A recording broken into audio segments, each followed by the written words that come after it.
Bienvenidos amigos a esta entrevista 20 especial con los diputados de la fracción 16 de julio. El día de hoy nos encontramos con Luis Barragán, diputado de la Asamblea Nacional por 20 Venezuela.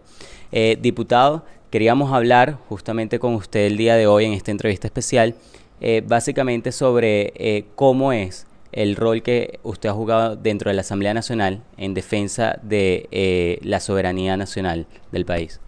No particularizaría, diría que la fracción parlamentaria del 16 de julio ha jugado un rol estelar y 20 particularmente desde el 2013-2014 en defensa de nuestro territorio del Esequibo y además desde una perspectiva muy seria, profunda, responsable y consciente de lo delicado del tema.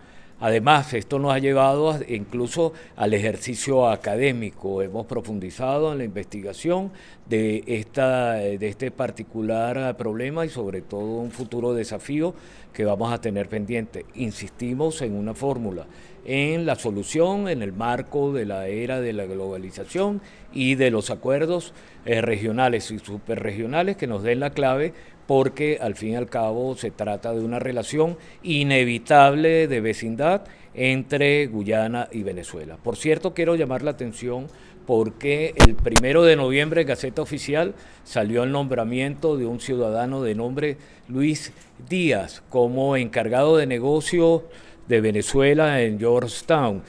No aclara muy bien porque lo remite al artículo 73 de la Ley Orgánica de Procedimientos Administrativos, no aclara en cuáles circunstancias destituye a la embajadora Reina Arratia. Obviamente que la comisión especial, por cierto, que se nombró la Asamblea Nacional por propuesta de la fracción 16 de julio, debe citar a ambos ciudadanos para que expliquen, siendo competente el Poder Legislativo, para que explique en cuáles circunstancias queda la embajada venezolana en Georgetown para dilucidar y tramitar este problema, sobre todo cuando en La Haya está aún pendiente una serie de actos procesales orientados a dilucidar el difícil problema que tenemos con los vecinos. Bien, quisiera saber cuál es la importancia de seguir enfocados, ¿no?, en el rescate de este territorio y cuál es la importancia de que el Parlamento no abandone este tema. Sobre todo en términos, digamos, por una parte jurídico, o sea, el hecho de que la Asamblea Nacional insista en el reclamo e insisto, serio, responsable, profundo del tema, crea el precedente jurídico necesario porque es el sostenimiento y la permanencia de los actos legislativos, de los actos parlamentarios que en un futuro tendrán total y plena validez para cualquier argumentación en torno al reclamo de este importante territorio. Y para el pueblo en general no solo se trata de un elemento existencial del Estado que es el territorio, sino allí hay riquezas fundamentales que ayudarán a la transición, a la adecuada y exitosa transición venezolana, pero sobre todo como el ámbito es el amazónico, también importa a nivel planetario, porque el Amazonas es consabido, es una reserva fundamental de oxígeno para el planeta, y nosotros no podemos tampoco admitir, como lo hay en la actualidad, que un ecocidio sostenido en la región, porque ya no se trata de los intereses solo del pueblo venezolano, sino también a escala planetaria. Es una reserva importante de oxígeno, como es una reserva importante de coltán, de oro, etcétera, que es objeto de un saqueo sistemático con la complacencia, la benevolencia del gobierno de Georgetown y por supuesto la indiferencia de esto que suelen llamar y que no es Cancillería de la dictadura de Nicolás Maduro. Ahora bien, si bien el Esequibo es importante discutirlo en la Asamblea, tengo entendido que desde su gestión y desde la gestión de la fracción, se han impulsado otros proyectos, por ejemplo, un proyecto de universidades para evaluar lo que sería y respetar la autonomía de estas casas de estudio. Quisiera saber cómo va ese proyecto y cuál es la importancia de este en el Parlamento. El caso venezolano de la universidad es con los ideales de libertad y de democracia, y esto históricamente es parte de la creación de la propia República de Venezuela en 1811, y es inaceptable que perdamos por cuenta de esta dictadura la propia noción de universidad. Está en peligro la propia noción de universidad. Y hemos impulsado desde la fracción parlamentaria del 16 de julio la idea y la propuesta de una ley de defensa de la autonomía de la universidad. Es un hecho concreto. Se dirá que una ley es inútil, se dirá que es además un trabajo para esta Asamblea Nacional que está infelizmente declarada en desacato, pero tengamos en cuenta algunos elementos. Es una deuda con la Constitución de 1999 regular la materia. Un proyecto de ley moviliza a la ciudadanía. Un proyecto de ley de esta naturaleza constituye una bandera de aglutinamiento de todos los sectores profesorales, estudiantiles, empleados, obreros de las universidades. Y por lo demás, nosotros debemos legislar y echar el piso jurídico necesario para una futura exitosa e inevitable transición democrática en Venezuela.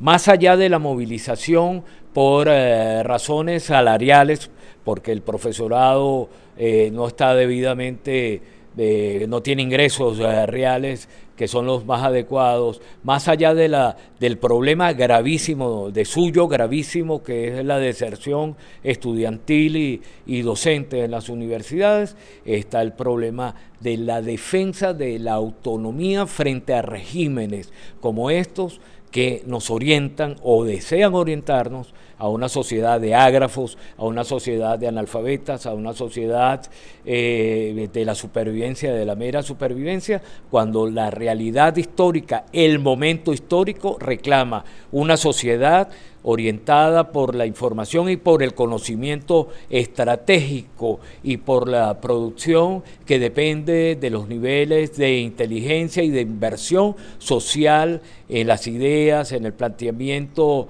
innovador. Y por supuesto, esta idea de universidad no es congruente con una dictadura de ignorantes y de analfabetas, porque hay que decirlo con todo el término que abarca, cuál es la característica, porque esto no es una dictadura más, esto es una dictadura deliberadamente orientada a regresarnos a las etapas de barbarie. Y la ley o el proyecto de ley de autonomía de la universidad venezolana constituye una trinchera cívica de combate decidido, una bandera histórica que además tiene 200 años de vigencia.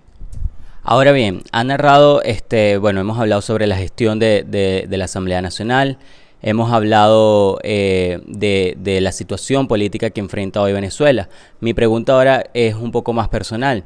¿Por qué en estas circunstancias el diputado Luis Barragán cree que se debe continuar ejerciendo política en Venezuela? Porque es necesario reivindicar las instituciones democráticas en Venezuela. No hay libertad sin una institucionalidad mínima que pueda garantizarla. El ejercicio de la libertad también acarrea responsabilidades. Y este esfuerzo que hacemos, insisto en el plural, que hacemos es en el marco de un proyecto de reconquista de la propia república que está en peligro evidente. Y lo que pueda modestamente hacer el ciudadano Luis Barragán desde las responsabilidades que tiene circunstanciales en estos momentos de ocupar una curul en la Asamblea Nacional, lo que pueda hacer y lo que esté al alcance de la mano de este o de cualquier otro ciudadano abona, contribuye precisamente a recuperar, a recobrar la República. Y además es una república que tiene un ciclo mínimo, una plataforma básica y necesaria. No es cualquier república, no es una república popular típica del socialismo de la Europa Oriental. Es una república liberal que le permita a las distintas tendencias, a los distintos idearios, convivir y pugnar cívica y pacíficamente por persuadirnos de esos idearios y de esos sueños. Además, los sueños se hacen a punta de realidades. No podemos nosotros tampoco esforzarnos en trabajar sin sueños, pero tampoco podemos ilusionarnos banalmente cuando estamos perdiendo la vida republicana, el país mismo, y estamos perdiendo a jóvenes y a niños en este genocidio pasivo y activo a los que nos ha condenado el socialismo de las demoliciones. Ahora bien, ya para ir cerrando, no me quiero ir sin hacerle una pregunta que considero clave. Durante mis investigaciones de su vida, me encontré con una persona que me dijo que usted era una persona amiga y que además era una persona que era amigo de sus amigos y que era muy fiel. ¿Usted ve a una Venezuela que sea generosa y una Venezuela y una política, ¿no?, que en algún momento esté a la altura de la fidelidad y de la hermandad entre políticos? Fíjense que yo no sabía que había una barraconografía, ¿no? Y agradezco mucho el esfuerzo, pero yo creo que nosotros tenemos personas en las que confiar y creo mucho en el valor de la lealtad, y toda lealtad parte de la transparencia, de la limpieza de propósitos, de valores y de principios, y el seguimiento que tenemos muchos venezolanos en el caso concreto de María Corina Machado es porque representa ese valor y ese principio necesario de lealtad, con un ideario de lealtad, con unos valores, con unos principios, y reivindicamos igualmente la necesidad de descubrirnos uno de nosotros y de confiar en un elenco importantísimo y numerosos de venezolanos que esta vez identificamos bajo el liderazgo de María Corina Machado como necesariamente leales, confiables para reconstruir al país y a la república misma. Hablando de lealtad, hay un tema que tampoco quiero dejar escapar, que es la mención de José Luis Rodríguez Zapatero como persona no grata ante la Asamblea Nacional. Ha habido algunas posiciones en torno a ese caso. ¿Cuál es la posición de Luis Barragán y qué cree que se debe hacer con este nombramiento de persona no grata a José Luis Rodríguez Zapatero?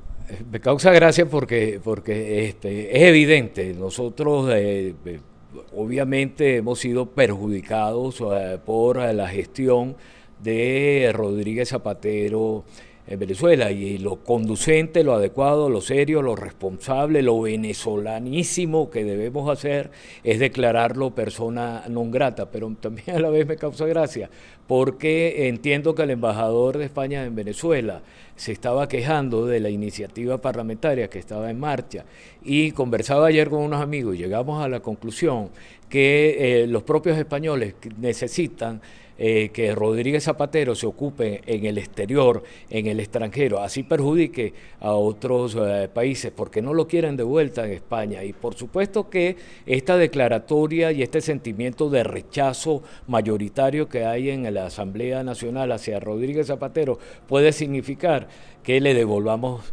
a este expresidente español a España para que en esas locuras de Pedro Sánchez lo envíe a Cataluña y haga el desastre. Y de verdad que tiene un poquito de verdad, y es una ironía, pero tiene un poquito de verdad.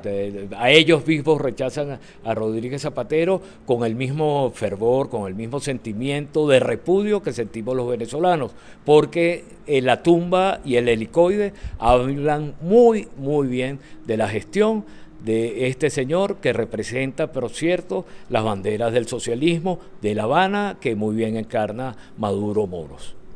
Ahora, ya para finalizar, hemos hablado y hemos narrado el panorama político, hemos hablado un poco de su vida personal. Quiero rescatar y quiero cerrar justamente de nuevo con su vida personal, porque varias personas me dijeron que la pasión de usted se llama Venezuela, y quisiera yo saber si esto es verdad y qué lo motiva a continuar luchando por este país que, digamos, está un poco golpeado en estos momentos. La pasión es por el lugar donde uno nació, donde uno se crió, donde uno se formó, y la pasión, digamos, es por la tradición de libertad y de democracia que está en los genes de la Venezuela actual. Pero uno puede explicar esta pasión es sobre todo por la tradición de futuro. Nosotros tenemos un inmenso futuro y, por supuesto, esta pasión por Venezuela comienza por las venezolanas. Afectivamente comienza por las venezolanas, y no podemos nosotros, y no hay en 20 Venezuela, y no hay en la fracción 16 de julio, sino unas inmensas ganas, porque eso es lo que hemos aprendido y reaprendido en estos años, de luchar por esa tradición que es, en última instancia, de futuro. El porvenir de una Venezuela distinta, el porvenir de una Venezuela donde nietos y bisnietos puedan igualmente criarse, formarse, recordando por siempre ese porvenir, que es un porvenir de libertad, de justicia, de equidad, de desarrollo económico, y es un porvenir donde podamos ser ciudadanos y reivindicar la dignidad de la persona humana que está por encima de cualquier valor. Bien, bueno, con esa visión y con ese mensaje hacia el futuro de libertad, llegamos al final. Muchísimas gracias, diputado, por prestarnos este tiempo. Y así llegamos al final de esta entrevista 20, amigos. El día de hoy estuvo Luis Barragán, diputado a la Asamblea Nacional.